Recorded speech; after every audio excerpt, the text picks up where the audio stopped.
So what'd you guys build today? What we have right here is a $300 budget PC that you at home can build yourself, but we're going to talk about how you can get it at PC Bros, and it features the i7 4770 and 1660 Super.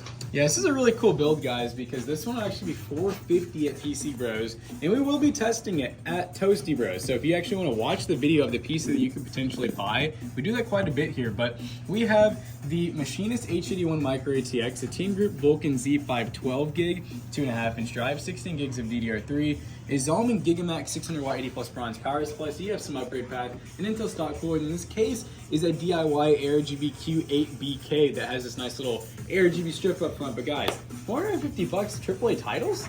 Yeah, it's going to be a really awesome PC for that price point. And if you want to buy this PC and many others, be sure to go to PCBros.tech today. We have all kinds of gaming PCs, all kinds of gaming laptops, and even build mats and gaming desk pads to make your gaming setup absolutely perfect. Use code ToastyBros2 and check out to save 2% on your next purchase.